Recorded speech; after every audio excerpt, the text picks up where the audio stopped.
Welcome back to Out of This World. I'm Jamie Hanshaw, and I have a super special guest today, Isaac Weishaupt, who's going to be joining us at our live event in Las Vegas in a couple weeks. It's going to be so fun.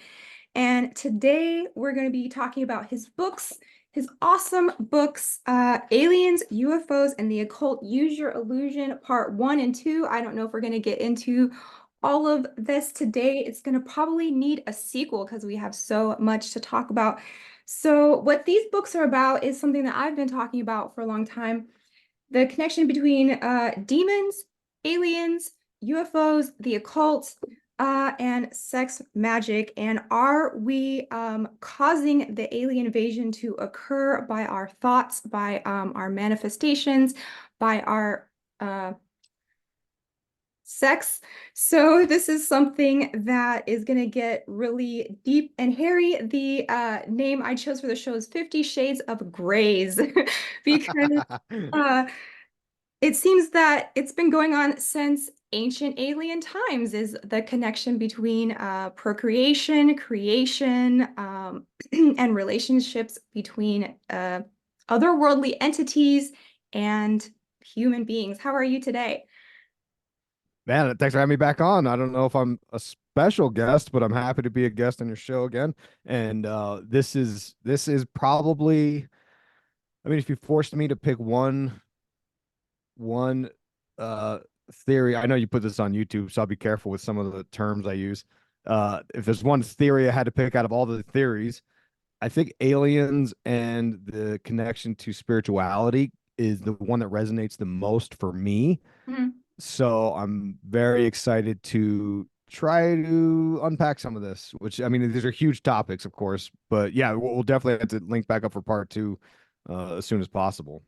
Yeah, I actually put this into about seven different eras or epochs. And we're going to talk about some of the personalities and moments in history where the aliens are making contact. And you said something in your book that was really poignant. You said Lucifer was the first ET. Mm. Yeah, And the first fallen angel, and when you unpack a lot of the occult doctrines and theories, all roads seem to lead to Lucifer in different sort of descriptions as this being of light, as this archetype of wisdom, which, is Gnosticism and ties us into Gnostic thinking, which seems to be the backbone of a lot of these occult sort of religions and philosophies. But it's weird because when I started this journey, I tried to separate because I was consuming a lot of theory content, and a lot of the theorists would always push a Christian agenda. And although myself being a Christian, I have a lot of my like faith doesn't come easy for me. I have lots of doubts and I struggle with really identifying as it and saying, no, no, no, this is the truth. This is the end all be all. And I know it. Like I really struggle with that. So I always was turned off by theorists that would go down that alley. And when I started, in fact, in my first book, I think I even had a whole spiel about how I'm going to separate these two things. But the reality is, over all these years of studying it, it comes back together. And that's the idea of aliens being connected to a force of evil or Lucifer, however you want to look at that. It's what draws me back into to Christianity, hmm, because I mean, it seems like this repeating story that we've had for thousands of years almost. And it is interesting that in this new age that people like Aleister Crowley talked about ushering in this new age, the Aeon of Horus, we're living through this new age sort of age of Aquarius where we're now looking at a new form of disclosure, talking about, well, what really are these things, this phenomenon, this unidentified aerial phenomenon. And it, if you dig into it, there's a very strong argument that this is a spiritual battle and that these are evil spirits. right. Because there's so many commonalities between the reports of alien abductions and contact with grays or whatever, and people dealing with demons in the old world, or gods or watchers. So let's just start there. So the epochs that we're going to cover, I just like divided them. Number one, ancient aliens. Number two, pagan days. So we're getting into ancient Greece, Rome, mystery schools, that era. Number three, medieval times or like Renaissance times with John Dee, magicians, stuff like that. And then the colonial days, you got Adam Weishaupt, Joseph Smith, Theosophy, Hellfire Club, Albert Pike, H.P. Lovecraft. Then getting into the atomic age with Tiny Mustache Man, Jack Parsons, Crowley, Scientology, science fiction, Arthur C. Clarke. And then going into Hollywood, we're going to talk a whole section about the movies that you covered in your sequel. And then into the future, AI, sex bots, the UN, alien sex religion, and cosmoerotic humanism. So that is just an overview of the different eras that we're going to talk about. And let's just begin with, the Watchers, the ancient alien days, Giorgio Tsoukalos and History Channel. And what do you think of all that? This is one of my favorite topics. I've always been into ancient aliens. I, although I disagree with most of the things they say, I think they present some good arguments. And if nothing else, it's a good thought exercise to make people sort of readdress and relook at history and what history and archaeology tells us. And if you want to take the side of thinking that the whole alien thing is a hoax, then it forces you to defend and understand your position, which I'm totally in support of. But this, if you go all the way back to, you have to look at the Book of Enoch is kind of where, for me, understanding the Book of Enoch is required to understand how the story of the Watchers with the Nephilim and all the ancient alien theories tie into all of the topics you talked about, bringing forward all the way to Hollywood and the depictions in film. So the the sort of overview of this would be, Enoch was Noah from the flood, Noah's great grandfather, Mhm. and the books of Enoch are part of the Apocrypha, meaning they're like hidden texts, meaning they're not in the Bible, they're not official sort of canon.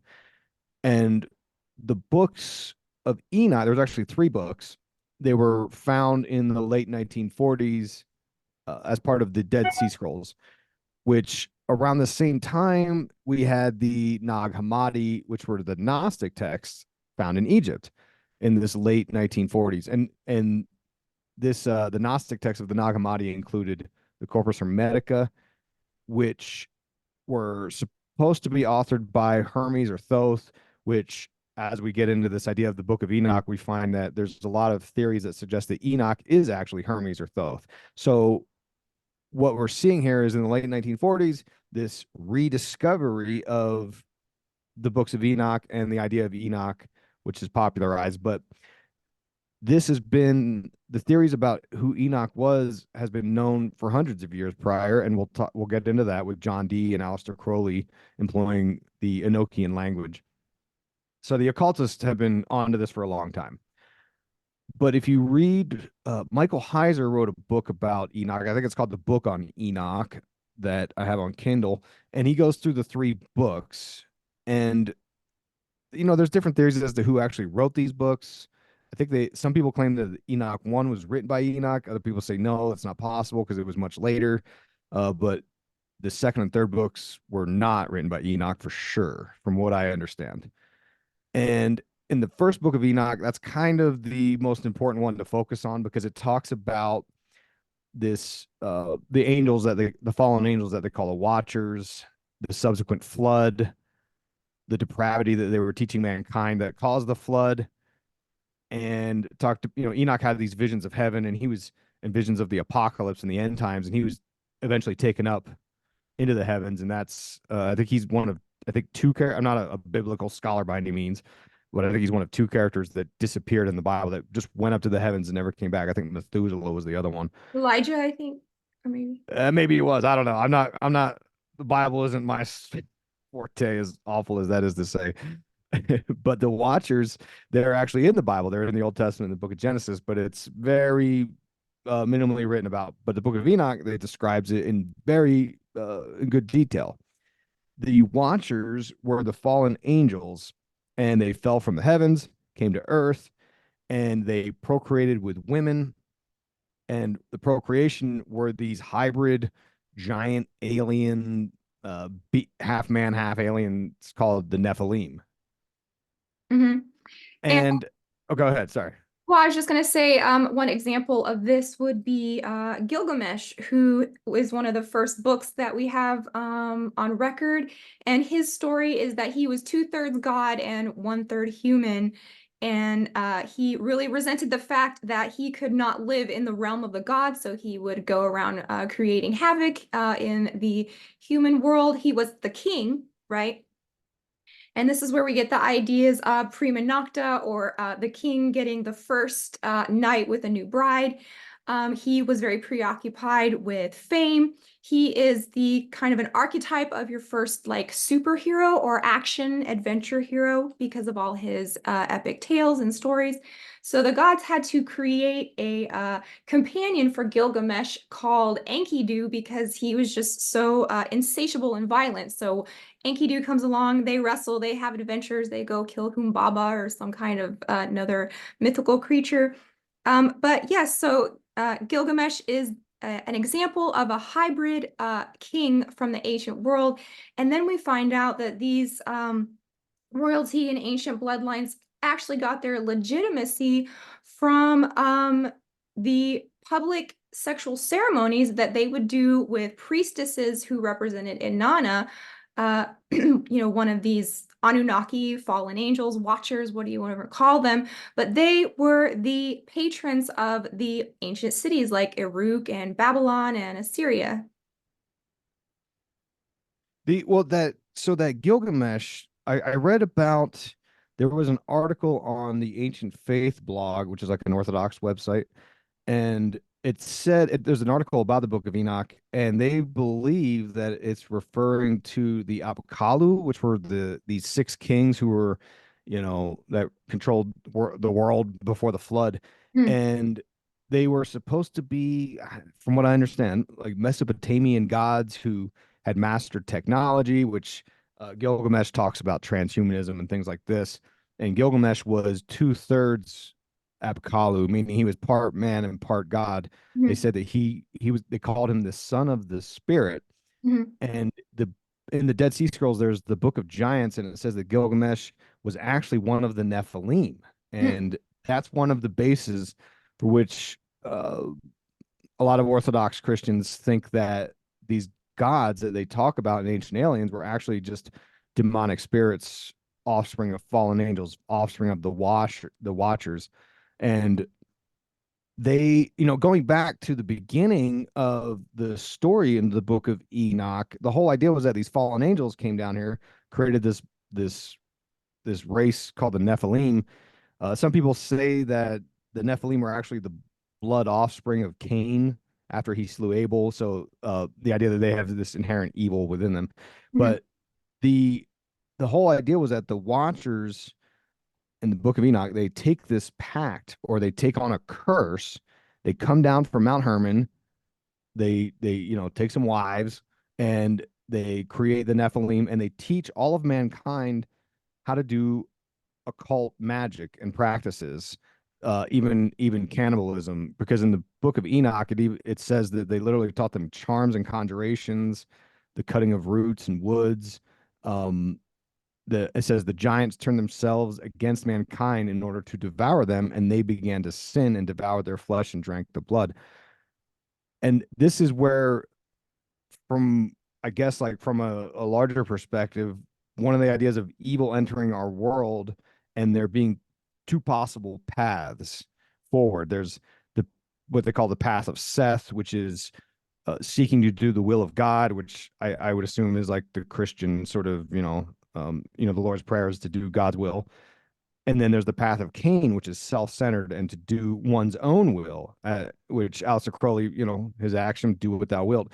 And it's all about cutting out God and religion and doing what feels good to oneself, or what one perceives to be what the universe wants them to do. That's what, Crowley's true will was all about. But the Watchers, they were teaching these occult practices. They were, and this is all in the Book of Enoch. They talk different weaponry, astrology, uh, jewelry, how to make your Makeup. eyebrows beautiful, even. Yeah.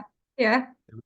They were teaching like vanity, fornication, and various, they just call it wickedness, right? And all of that makes me think of, because as you know, down in Las Vegas on June 22nd, I'm doing a presentation about Eyes Wide Shut, and Stanley Kubrick baked a lot of symbolism into many of his films, particularly in 2001: A Space Odyssey, when it starts out with the apes. They get this intelligence from the alien monolith, and the ape learns to beat the others so that they could control this watering hole. And Mhm. this is akin to the exact story of the Watchers, teaching mankind how to use weaponry to promote the self and not worry about the group or the collective. Mhm. As well as, of course, themes of astrology and all that are featured in 2001. So right off the bat, we have the themes of sexual relations between ETs or demonic entities and humans. We have the giving of technology, and then we have the art of warcraft, right? So Hmm. these are three things that we're going to be seeing run through the um, stories of history in all of these times. And you said that you just mentioned Cain. So biblical Cain is important to the Freemasons. They say that Cain went east of Eden and built up a town and started a dynasty of artists. Mm. And so Cain's descendant, Tubal Cain, means the blacksmith of the universe, master of the elements, and is also a password in the first 3 degrees. The whole idea of Cain is really interesting, because if you read Tracy Twyman's Clock Shavings book, she talks about channeling various spirits, one of them being Cain. And in the book, she details how Eliphas Levi, who was a very prominent magician, Aleister Crowley thought he was the reincarnation of Eliphas Levi. He claimed that the bloodlines of Seth and Cain, again, going back to this idea of good and evil, there's the bloodline of Seth, which is good, and the bloodline of Cain, which is evil. Eliphas Levi thought these two bloodlines represented the two opposing forces in magic, right? You had white magic or black magic, and and and it kind of gets into some bizarre stuff that, I mean, I don't fully understand, but she talks about these ideas of these opposing forces represented in Kabbalah as the hermaphroditic interpretation of Adam from, and the Baphomet, which is the goat with the bobs. And there's and there's and it plays a huge role in the occult doctrine that they they're trying to sort of play on this energy of reconciling opposing forces. And the best way I could describe it as it relates to like sex magic, for instance, it's that the tantrics believe that Shakti and Shiva are locked in sexual union, like a yin and a yang, and that's the creative force of where our universe is. It's these two locked together, and it's evident in there's various demonic entities like Samael and Lilith. They represent these two demonic entities locked in sexual union. That's what the caduceus is, which is on the head of the Baphomet. But yeah, it kind of gets weird with a lot of this opposing forces. But either way, the occultists believe that there is this bloodline that goes back to Lucifer, the Garden of Eden, and the energy of Lucifer is, and this is where you'd have to talk to an occultist to really understand or explain this. But from what I understand, the energy of Lucifer is represented on some level with this reconciliation of opposing forces. And they view it as another sort of example would be spirit and matter. And the magical operation is to fuse spirit and matter together. This is like putting a spirit into a golem. This is like the story of Frankenstein, of animating a life form. And Mhm. this is also related to the theories about what these gray aliens are. Bob Lazar talked about how when he was reading through certain literature at Area 51, he read a document about how it was a religious document of what the aliens believe. Don't how they got this, no idea. But How to um serve humans. Remember that Twilight Zone? Yeah. episode. Is that what it was? I thought it was was it the Simpsons? I don't remember. No, it was a Twilight Zone, and Maybe I haven't seen that one then. it was a book, and they were saying, look, the aliens have a book on how to serve humans, but it turned out to be a cookbook. Oh, I think they redid that on The Simpsons too, because that Oh, okay, yeah. on the horror, what do you call it, the Halloween shows. But the idea is that Tubal Cain, from what I'm reading, is sort of this bloodline of evil, has the mark of Cain, and the Freemasons, like you said, they admire this on some levels, because I think the idea is that they're Luciferians, and this he became the symbol of the inventor of edge tools and such, and he's mentioned in Manly P. Hall's books, and he's the password, the not so secret password for the, I think it's the third degree of Freemasonry, and then he's also represented with that Freemasonic Facebook logo, I was just pulling that up right now.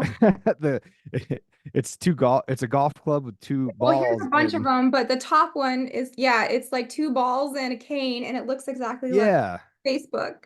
Yeah, and it's just it's another play on the obelisk. It's a phallus symbol. Has to do with like male energy, and then it was later used by John Dee, who was an intelligence agent occultist, one of the first, and he signed his letters with a cryptic cipher signature of 007, which you could go It's down like that path, two rabbit balls and a hole. cane, Yeah. right? So yeah, there's a lot of weird stuff with Cain, and to me, I think, to zoom out from it, I do think that, and I don't know if I'm oversimplifying it, because I'm trying to understand all this, because I certainly don't profess to be an expert, but I mean, after looking at this kind of stuff for, I think I'm going on my 14th year now, I mean, it seems like you could deduce it down to the idea of pursuing one's own will, which is represented as the bloodline of Cain or evil or the Watchers, or Mhm. you pursue the will of God, which is the white magic bloodline of Seth kind of attitude. So this ancient story of the Watchers being responsible for creating some types of life is going to come into play now and in the future when they try to tell us that the aliens are back and they're the ones who have created us, and they're getting us ready for this idea in movies like Prometheus, which you wrote about in Use Your Illusion too.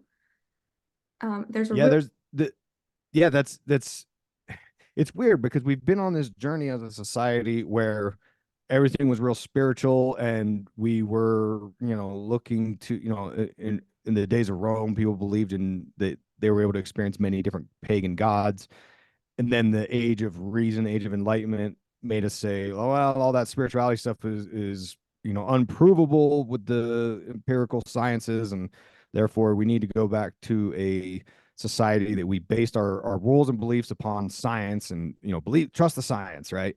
And now they're sort of going back, but trying to say, well, we're going to believe in a spirituality, but it's through this lens of science. In a way, is kind of what we're headed towards, is a third sort of option, because man is a spiritual animal, and the idea that um there are no reasons for being here doesn't really sit well, I don't think. That's my opinion. But we're going back to, and that's what I want to talk about with Bob Lazar. Was He said that in his readings of this religion book they had on the from the aliens, was that they viewed the human body as a container. Mhm. And that's one of the theories, is that these grays want to have our bodies to infuse a spirit into, which again is just this idea, this sort of Frankenstein idea.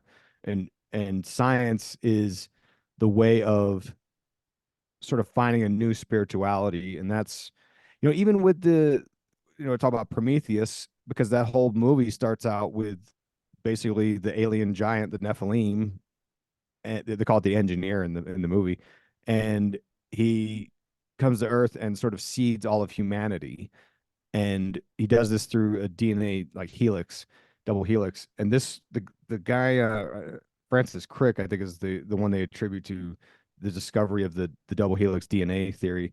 Uh, he was talking about how eventually we're going to figure out that aliens seeded mankind. And I do think that that's where they want to take this. Mhm. I mean, I think that's why we see, and it's an interesting time to be alive because we're all arguing about what's real, what's news, what's fake news, and people are getting in trouble for saying the wrong things or lying. And I mean, wherever someone stands politically, like it's fine by me, but it is interesting that because like when I watch Ancient Aliens, I think, well, what if these guys saying that, hey, aliens created us, what if they inspire someone to um I don't want to say the terms on here because of YouTube, but what if they inspire someone to do something terrible to certain religions because they think it's all a lie and we've all been deceived and manipulated? Like, what happens then? Do we Mhm. now say, well, we can't talk about that on TV? And the truth is they won't do that because this is the agenda, I think. I think this is the global agenda to push us down the path of aliens and Luciferianism as the New World Order sort of events. But and then one more thing.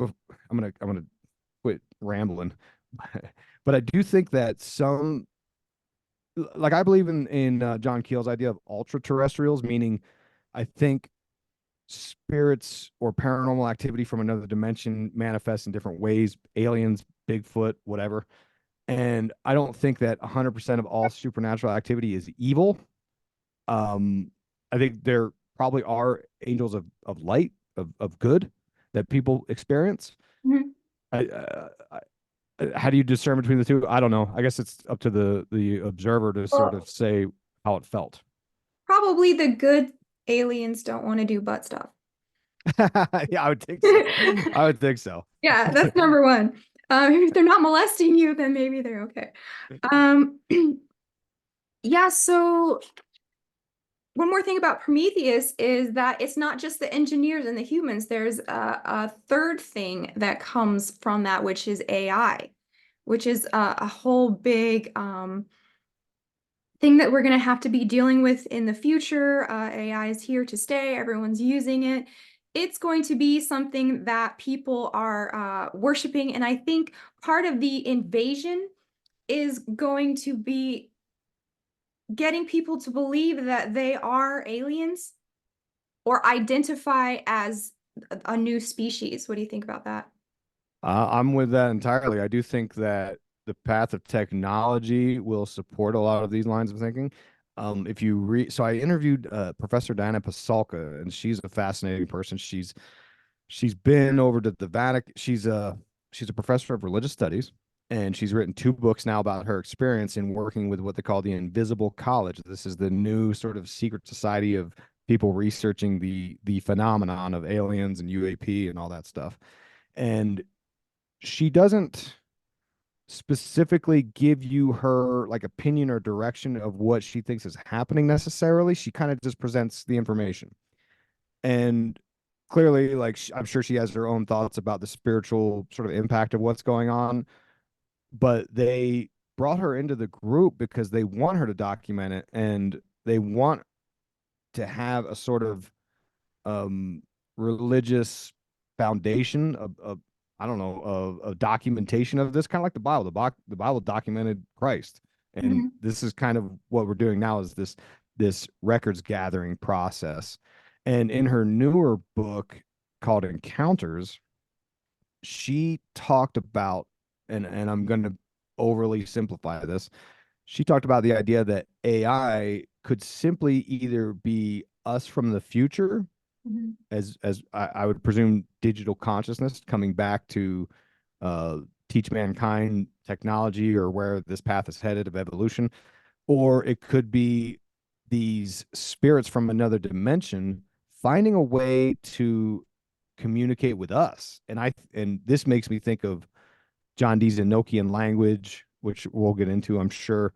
But it's the idea that there is a language to facilitate communication between man and this other realm. Mhm. And AI, I think, is that. And if you go back to the creation of the internet, there's a book.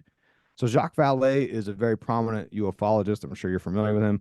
And he is part of this invisible college in a way, and he makes an appearance in this book Encounters because he sort of goes along with Professor Pasulka on different sort of visits of things.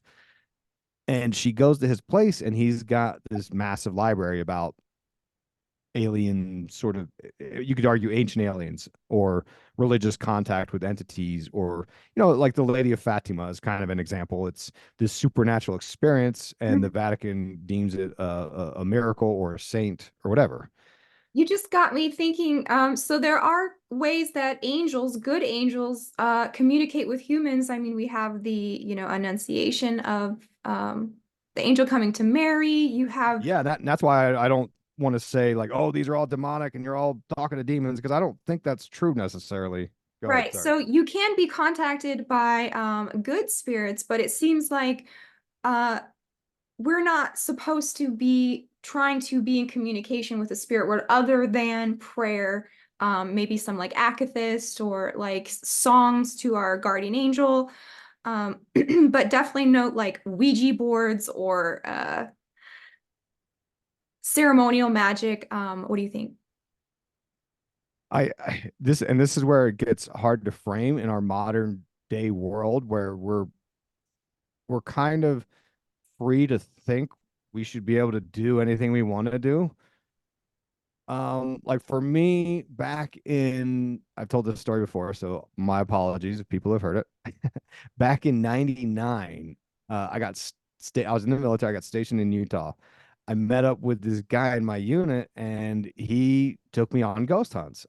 This is a foreign idea back in '99. I don't know if any of the shows were on TV. I certainly hadn't heard of it, but I don't know if there was any even TV shows really back then about it. Maybe there was.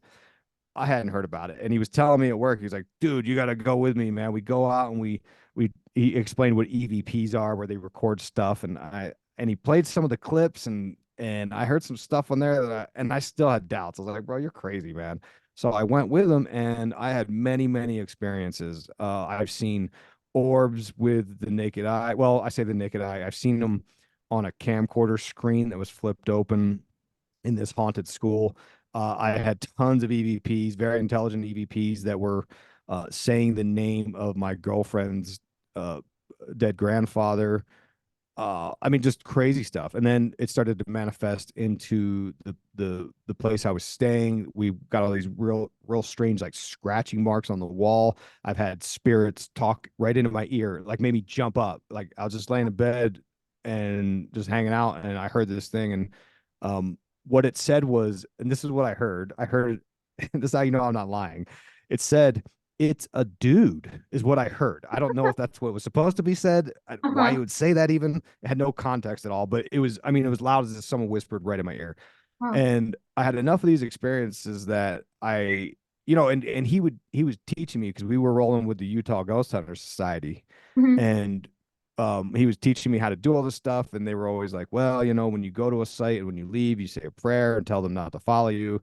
And that's like silly to think that there's this red tape in the ghost rules that they can't follow you. And I think I got followed, and that was when I stopped. I actually went ghost hunting maybe one or two more times after that, but I pretty much stopped because I said, man, this is giving me the heebie jeebies. I don't like this. And so anyway, my point being is that I think those warnings are well deserved of mankind trying to make contact with these entities. I'm not saying like there's no judgment from me if people want to do that. Just be careful, because man, things started getting weird for me, enough to the point where I said, okay, whatever I'm observing with my five senses in this reality, this is certainly not everything that is. Mhm. So, Well, if you want ghoulies, that's how you get ghoulies. Try, is it really? yeah, try and talk to them. So are we still in the ancient world? Did we talk about Babylon, Egypt, Nephilim, Watchers, Anunnaki gods, Book of Enoch? So let's go to Egypt and the pagan days. So like ancient Greece, Rome, Plato, Dionysus, mystery schools, cults, and Gala. You said that as above, so below. Historically, occultists have used Dionysian and Apollonian rituals as two paths to crossing this bridge. Mm. Yeah, and that's what I read. And this is again to sort of this has become my sort of mantra mission statement whenever I'm trying to explain some of these things, because I know for people who are brand new to this, it's a lot of terms and people they've never heard of, and it probably sounds crazy. But to reiterate, I think that what we're looking at from the highest level possible is two perspectives: man doing God's will, man doing the will of the self.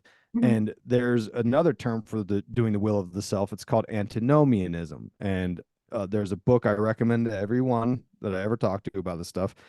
Michael Flowers wrote a book called Lords of the Left Hand Path. And if you read that book, it explains what all of these sort of, I don't know, Luciferian, satanic, black magic, Crowleyan, do the will of the self folks think, and their viewpoint. And their perspective, they want to be outside of the stream of God's consciousness, whereas the Abrahamic faiths and religions, they're trying to be in the stream of God's consciousness by doing God's will and aligning wills, whereas the left-hand pathers, the antinomianisms, the bloodline of Cain, whatever you want to call these Luciferians, they want independence, they want freedom, they want no authority above them. They want to be outside the stream of consciousness because they think that man can become God.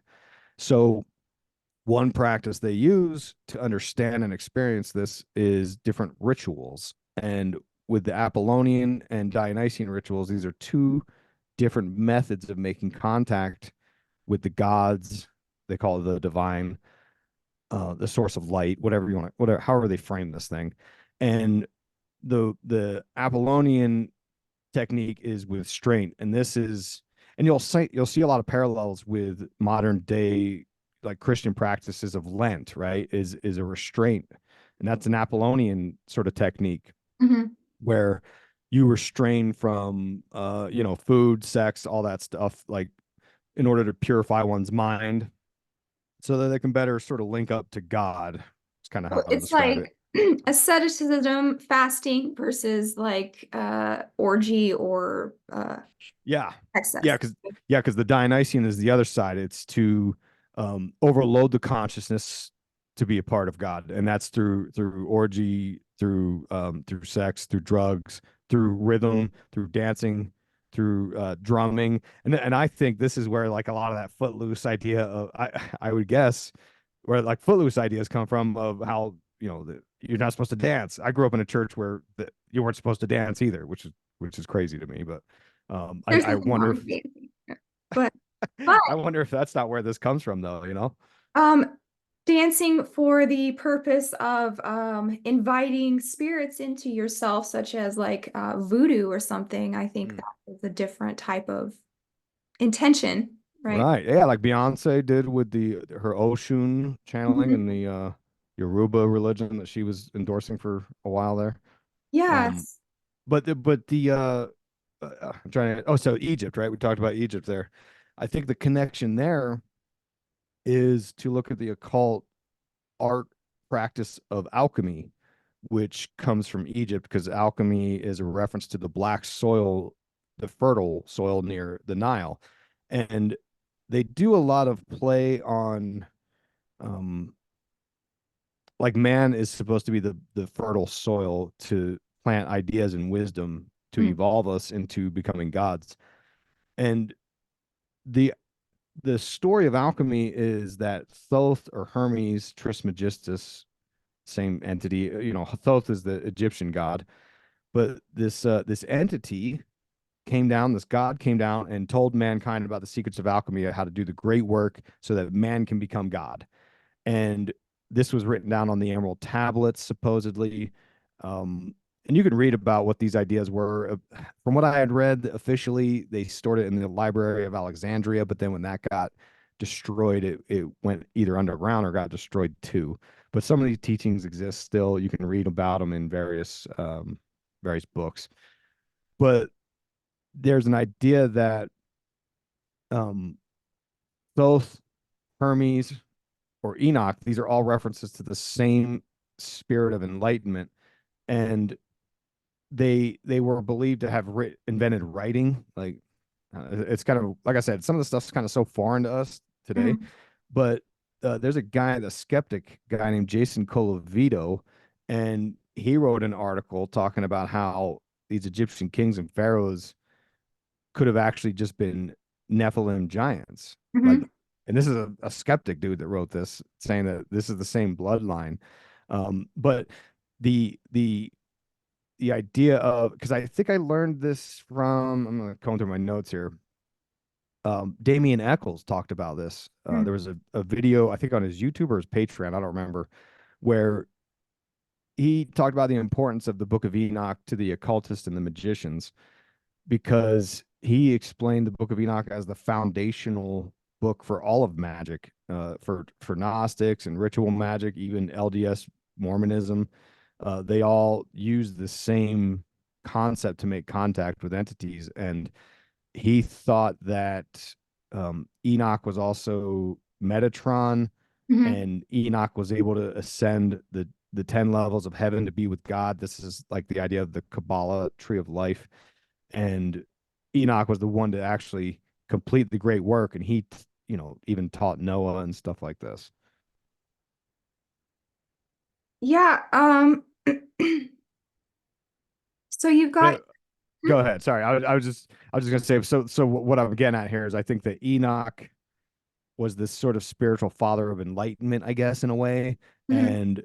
and from him, a lot of these Nephilim, a lot of these ideas were sort of contained as wisdom within the Nephilim bloodline, Mhm. which is what, like, even in ancient Egypt and ancient Rome, when they say they could see and talk to the gods, this is just another example of the Nephilim who sort of were came through Enoch in a And way. the Pharaoh of Egypt would be synonymous with God, like he would be worshipped as if he were Ra or Thoth or whoever. And yeah, alchemy comes from Egypt because it used to be called Chem. And we also get the worship of Sirius from Egypt, which is a very important place in occultism. It is where these powers are going to be coming from, according to Kenneth Grant. These are the powers of Isis, or the new Isis that we talked about last time we did a show, are going to be coming to us via Sirius. And the easiest way to, again, get in touch with these entities is through sex. And even, self pleasure and things like that is going to be drawing in um, these spirits that get attached to you. And this is basically the point of a lot of the rituals in a mystery school. So now we're in like a little past ancient. Dang, what is that beeping? I'm so sorry. Um, we're past ancient aliens. Now we're into like Greece, Rome, mystery school era. And so this is where it's getting very scientific and condensed into like formulaic ways to incarnate spirits into yourself. And this is where we get the idea of theater. So Greek theater came from mystery schools, and the plays were just acting out the uh, activities of the gods and inviting them to be a part of your body. And that is why we kind of worship actors and actresses, because they are embodying, or they did in the ancient times, the gods and goddesses, right? Yeah, and this is a sort of a Platonic idea going back to Plato, Mhm. where there's a Plato book called Eon. I think I'm pronouncing that right. I don't know. And there was a discussion on there. I think it was between Socrates and Eon, if I understand it, that they were talking about the nature of creativity, and they said, well, does the creativity come from the artist or does it come from somewhere else? And they decided that muses and the artist would be a muse for the gods and would become possessed by the gods to channel this creativity. And this is a lot of, and when you get to the talk about the idea of creativity and the sources of it, this gets into a lot of weird territory. Carl Jung, he talks about symbols speaking to us on a subconscious level, and we experience this art, we don't really know why we're drawn to it. Like, Twin Peaks for me is my obsession now, and so many others that really get into Twin Peaks. They just keep, I mean, this is 52 hours of content, and people Hmm. will rewatch it. I myself, I'm watching it over and over and over, trying to understand it. And I think it's a ritualistic thing. And I think that David Lynch, through all his transcendental meditation, was able, TM is supposed to get you in touch with the unified field. Hmm. And I think he is successful at that. Hmm. And I think between Mark Frost's knowledge of the occult and David Lynch's ability to get in touch with the unified field and speak to us on a subconscious level, that they really mastered this thing. And people, anyway, so yeah, there is this whole idea about creativity. Peter Levenda talks about this in his book, The Dark Lord. Hmm. Um, this whole concept of creativity and Sirius, and the dark side of the tree of life. I mean, it gets deep quick. I talked about it at length in the Dark Path, in my book, The Dark Path. But um, you know, yeah, Sirius is another one of these ideas of a a source of thelemic current that Hmm. Kenneth Grant called it. And you see this in the Freemason lodges. They call it the blazing star. It's, and Albert Pike and Blavatsky said that Sirius is the source of Luciferian wisdom. Again, it's the same sort of concept over and over again. That's why I think a lot of people who, you spend enough time in this world of occult theory, you start to see these parallels constantly. And Kenneth Grant thought that the so okay, so Crowley wrote the Book of the Law when a spirit named Awas, which he later identified as Lucifer, when Hmm. Awas, spoke to him. And Kenneth Grant would later say that Awas actually came from Sirius. Hmm. And like you said, Kenneth Grant's whole thing was, unlocking these Typhonian mysteries and letting these entities into our world, which is a lot of the H.P. Lovecraft stories, right? Hmm. Um, and this is where you get into a lot of weird stuff. And I talk about this in the Dark Path as well. This idea that uh, we can use sex magic to channel entities, to open up gateways, to open up paths for these entities to come through. And that takes us right back through John Dee, Aleister Crowley, Joseph Smith, and Jack Parsons' Babylon working. A lot Hmm. of these things all connect together. We're almost out of time for this section. I'm just seeing what is important to talk about in 10 minutes. I know you got to go, but the blood. Okay, so you just mentioned something that, so Platonists, the Gnostics, and simulation theory, and the ideas about the blood is trapped in your body. And you had a really good section in this on your book about the Aztecs believed that they were releasing the god or the life force back into um, the stars by doing these ritual sacrifices, right? Yeah, and this is another recurring theme that so I'm doing this Twin Peaks deep dive on every single episode on my supporter feeds. And I'm already wrapped up with season 2. I'm working on season 3, but the listeners are almost done with season 2 because I'm kind of getting ahead of them and releasing them afterwards. And there's this concept that they keep showing shots of the moon in different stages throughout Twin Peaks.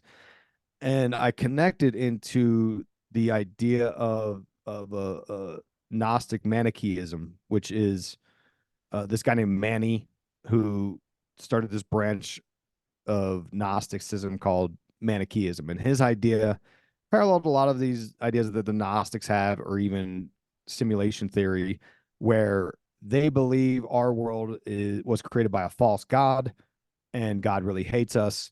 And the truth is that we need to get all of mankind to break free from this evil world, this simulation world, and get back to where the real God is, the pleroma. And they there's this weird Manichaeist belief that each one of us is born with a little bit of good, a little bit of what they call the light.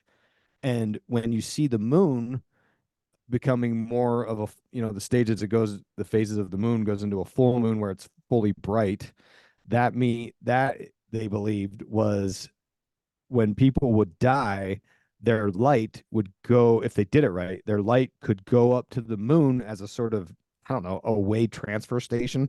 And when the moon was full, it would then deplete itself and send the light back to the pleroma where it belonged. And that's when you see the phases of the moon go back down to full dark. Oh, And uh-huh.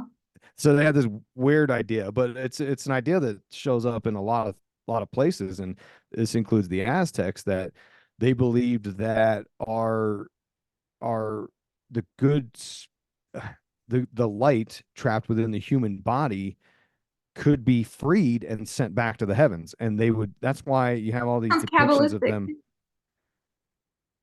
Oh yeah, yeah, it does, huh? It sounds similar, huh? Yeah. Of like sort of ascending back towards God. Sparks of light going back to. Mhm. Sparks of light. Yeah, you're right. Yep. Yeah, there you go. That's another good connection. Yeah, and they thought that if um the more violent of the death, like when they would rip, they show them depicting them ripping their hearts out. Mhm. They thought the more violent and forceful the death could be, the more likely that their good energy could be released. And and that's why they wear a lot of jade jewelry, jade green. They thought that the green symbolized a pure body, and that's why they always went for the kids, because they had the purest blood. Mhm. And I also argue that this is where the reference in Twin Peaks with the ring, right? There's this ring in Twin Peaks that is jade green as well. Mhm. Mhm. So going back to the mystery schools and Dionysus, I just wanted to make one point is that the goddess Inanna was the one who was known to be able to change men into women and women into men and vice versa. So we see cults of the goddess are always either like eunuchs or either cross-dressing or gender transgressing in some fashion. So this is true for Isis and Nana, um, Sybil, Addis, that cult, and these groups were called Gala. Oh. And so I don't know if that's where the word gala, like Met Gala or Gala comes from, but gender transgressing cults that worship the goddess were called Gala. So we're still in like 1000 BC. So I think this is gonna have to be like a trilogy because we've got 4 more eras or epochs to go. We're not even to medieval times. We're still talking about mystery schools, Dionysus, and talk a lot about Pan too. So in the last 5 minutes, let's just like go over Aleister Crowley and Pan because that came out of the Dionysian mystery schools. And also Freemasons call themselves the Dionysian artificers. So there's also a current going Oh. Hmm. I hadn't heard Mason of there. that. Yeah.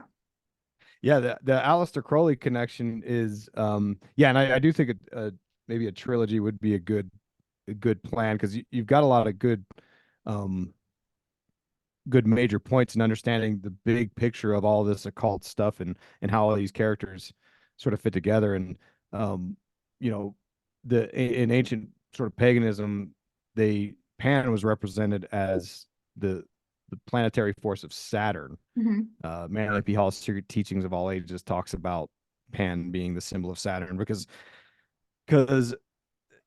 Saturn connects into all this stuff with like alchemy. Because in alchemy, how do I go through this quickly? In alchemy, the first stage, because like we talked about earlier, alchemy is all about man becoming God, right? Through what they call the great work. And it starts out symbolically as what they call the black sun. And this represents the dissolution of the human body. This is the first stage of alchemy that they call the nigredo, the blackening. And it's about the dissolution of the human body. And where it leads is through, in alchemy, they represent it as birds of different colors. You've got the black bird, then the white bird, the yellow bird, and the red bird, which is the phoenix. That's the great work accomplished, where man ascends into a higher form, which will, I think, if you read Arthur C. Clarke's novel sequels to 2001: A Space Odyssey, he talks about the pathway of man becoming digital consciousness, which is clearly where we're headed, the digital matrix. Mhm. And anyways, the black sun is also represented as Saturn. That's why in 2001: A Space Odyssey, um in 2001: A Space Odyssey is a microcosm of what we're all experiencing, right? You had this artificial intelligence named the HAL 9000 who attempts to kill man. He kills the first astronaut, but Commander Bowman, he tries to kill Commander Bowman. Bowman eventually sort of untethers and heads out towards Saturn. At least that's the novel. In the film, it was Jupiter, Mhm. because supposedly Kubrick couldn't replicate the rings of Saturn. I don't know if that's true, but in the novel, Arthur C. Clarke's Commander Bowman becomes enlightened at from the alien intelligence out at Saturn, and this is the idea of man going through that process of becoming God, which is why at the end of 2001: A Space Odyssey, you know, plot spoiler, we see him depicted as the Star Child. Mhm. He's the new form of life, which Aleister Crowley talked about in his novel Moonchild, which is about magically manifesting a new form of man. Yes. And what was I gonna say about that? Star Child just sounds so cheesy, like, doesn't it? Sounds like a was one of the guys in Kiss named the Star Child? I don't know. Oh, he did. He had a star and it said, "Oh, the Knight of Pan." Okay, so they're drawing from these Dionysian orgies, drugs, dancing, drums, all kinds of debauchery. And then, so part of the magician's journey, according to Aleister Crowley, is you have to go through this ego death where you meet the demon Karanzan, and you come back, and this is called the Night of Pan. And of course, we talked about the whole Pan thing when we did our show on Beyonce and Kenneth Grant, and we still maybe in the future will do a Kenneth Grant book review together. But we're out of time today. I want to thank you for coming, and we definitely have to do part twos of this. So it's going to be a epic trilogy. Please come see us in Las Vegas on June 22nd. It's going to be epic. It's going to be so fun. Get Isaac Weishaupt, Ancient Alien, no, just Aliens, UFOs, the Occult, Illusion, Part 1 and 2. He's also got Grand Unified Conspiracy Theory. He's got Rocky Horror Picture Show, and the two that I don't have with me right now, which I will get from you in Las Vegas, and maybe I'll do a book report on Rockfin from those. But thank you so much, and everybody, please come see us in Vegas. It's going to be awesome.